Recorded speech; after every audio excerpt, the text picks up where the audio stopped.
You are too nice. That is your problem. You believe that if you work hard, tell the truth, and follow the rules, you will be rewarded. You think justice is a law of nature. But let me tell you the brutal truth that your parents never told you. The world is not a Disney movie. The world is a battlefield. While you are trying to play fair, others are sharpening their knives. While you are waiting for karma, others are manipulating reality in their favor. Look around you. Why does the incompetent colleague get promoted and not you? Why do the ruthless often win while the good guys finish last?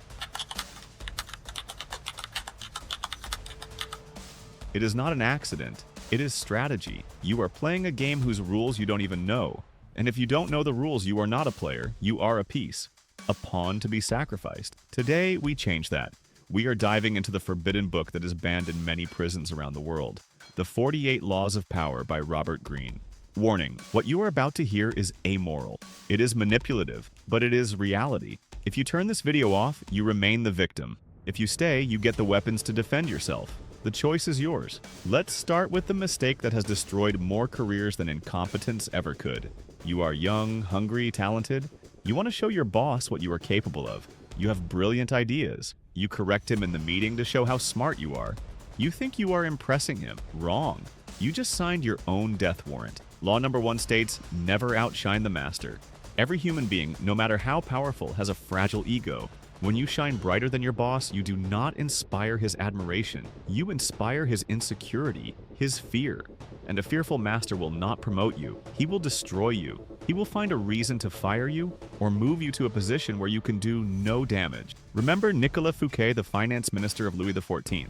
He built the most beautiful chateau in France and threw the biggest party to honor the king. He thought the king would love his devotion. The next day, the king had him arrested. Why?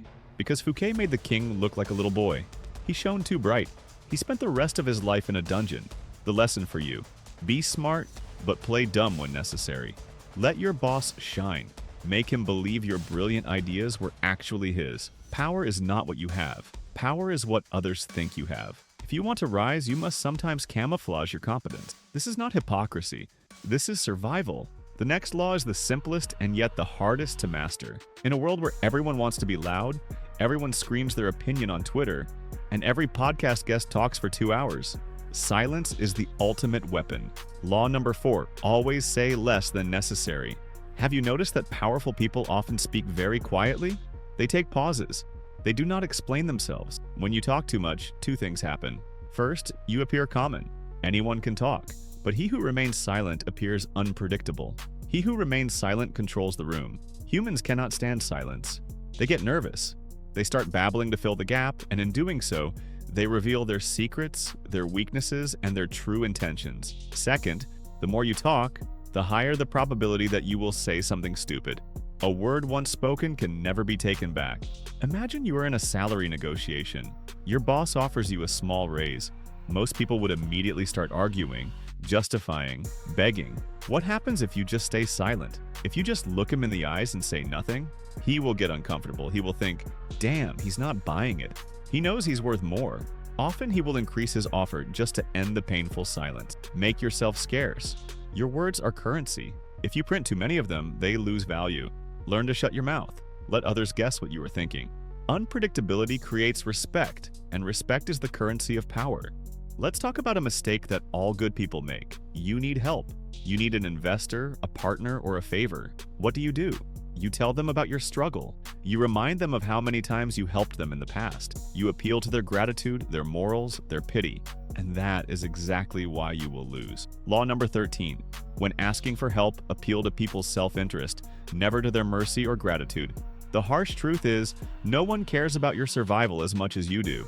Gratitude is a burden that people want to throw off as quickly as possible. If you remind someone of a past favor, they feel guilty. And no one likes people who make them feel guilty. They will avoid you.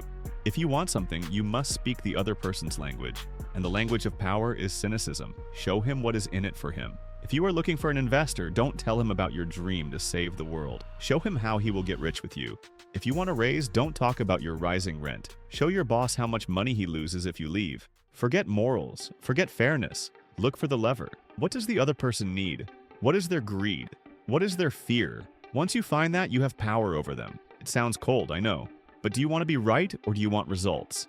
This is the most dangerous law of all. It is the law that repels us the most because we were raised to be civilized. Law number 15, crush your enemy totally. In history, great leaders often made the mistake of leaving their enemies alive. Out of mercy, out of pity. They defeated them but did not destroy them. And what happened? The enemies recovered. They gathered new strength. They nursed their hatred. And they came back to take revenge. An ember left burning can burn down the whole house. In modern life, this does not mean violence. It means if you enter a conflict, go all in. No half measures. If you decide to leave a toxic partner, block them everywhere. No, let's stay friends. Burn the bridge. If you have a competitor in business, dominate the market so thoroughly that they have no air left to breathe. Give them no second chance. The problem with networking and diplomacy is that we often nurse vipers at our breast because we are afraid of conflict. But an enemy who is merely hurt is more dangerous than a healthy enemy. He has nothing left to lose. Maybe you are thinking now, this is too evil. I don't want to be like that. Good. Keep your morals, but do not be naive. You don't have to use these laws to hurt others, but you must know them to protect yourself. Because I guarantee you, your boss, your competitor, and even your partner might be using these laws against you, consciously or unconsciously. Power is like a knife. It is neither good nor evil. In the hand of a murderer, it kills. In the hand of a surgeon, it saves lives. The book is the knife. What you do with it is up to you. Don't walk blindly through life. Learn the game. See the chessboard. And stop being a pawn when you have the potential to be a king. If you are ready for the next level in strategy and psychology, subscribe to the channel. We are just getting started.